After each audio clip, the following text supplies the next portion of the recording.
So, ladies and gentlemen, we are back. Now, we want to start it off. Before we go further, I just had to let you know, an act of terror, ladies and gentlemen. And first thing, the question is, how did gunmen get away with murder at Piarco International Airport? And this is a frightening thing. If you are marked for that, if you're a businessman, if you have received a threat, and nobody knows that and everybody knows you're out of the country, and they realize that you are coming on a flight to Trinidad, you could get it inside the airport, and just meters away, less than 100 feet away from the entrance. Inside the compound of the airport, from that entrance, that when you walk out through the glass door, the exit, not even at least 100 feet away, not even so much. It's not even so much, it's about 100 feet away.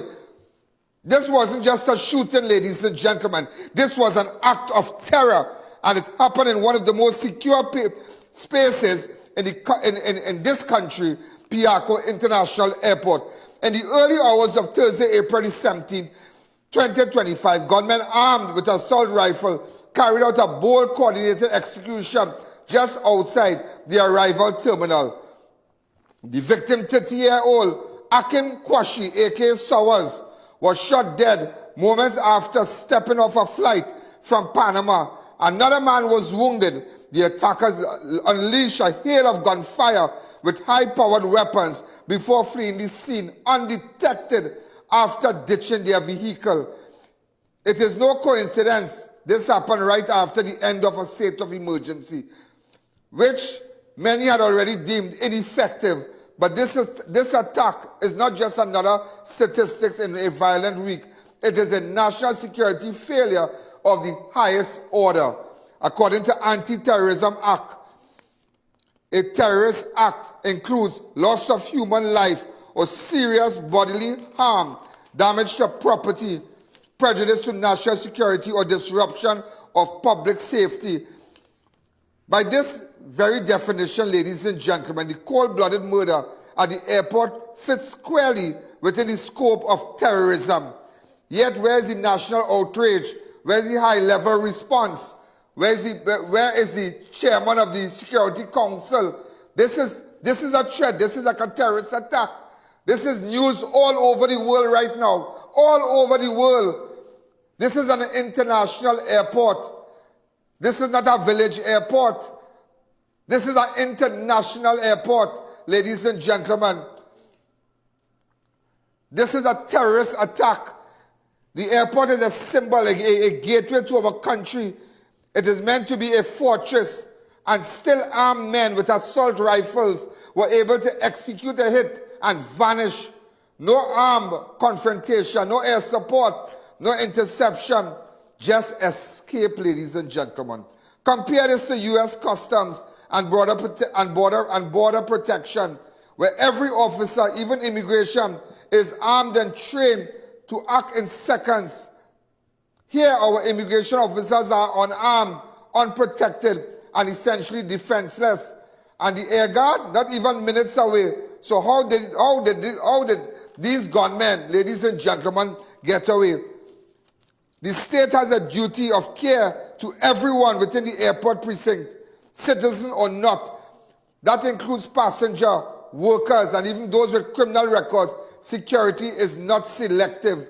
This isn't just an embarrassment. It's a breach with international implications, ladies and gentlemen. If we can't secure our own airport, what message are we sending to the world? What message, ladies and gentlemen, are we sending to the visitors, to the criminal elements? What message are we sending? This is an act of terror, and if we don't treat it as such, we are simply inviting the next one. And as we say in Trinidad, monkey see, monkey do. This is a very serious thing, you know. If you know somebody's looking for you and you left the country, don't let them know you're coming back, because they don't have to wait by the roundabout. They don't have to wait by Kelly Junction, St. Helena Junction. They don't have to wait by traffic like by the highway. They can give it to you right in front as you come out the door. As you come out the door, because that is how Sowers got it. As he come out the door, he get it. As he came out of the door, ladies and gentlemen, he got it. This was another person who was injured also.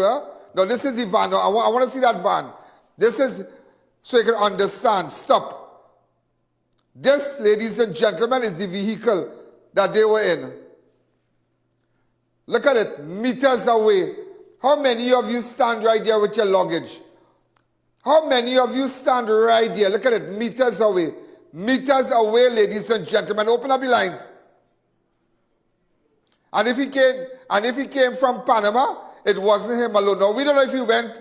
Now, we know that a lot of persons out there who maybe had run-ins with the police or whatever. Remember, this state of emergency was declared with a notice. They give you a notice, so you had ample time, a whole day to get your act together and bust out. That is how the state of emergency was declared, with notice to every person who the police might have interest with. So we don't know. But go back to, so I'm just showing you, ladies and gentlemen, watch. You watch it for yourself. Everybody comes out from right there on your left there. Look the vehicle. Just look at this. How many of you coming from Miami, whenever, look, every time I fly, everybody know you come out from there. So ladies and gentlemen, let me explain something to you again as we continue with respect to the airport and Akim Quashie, a.k.a. Sowers.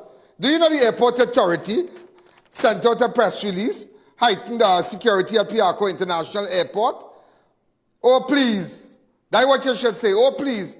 But what they didn't tell you, ladies and gentlemen, and I'm leaving this with you, and if you have information, in fact, today I sent my camera crew to the airport, and there were traffic wardens as normal.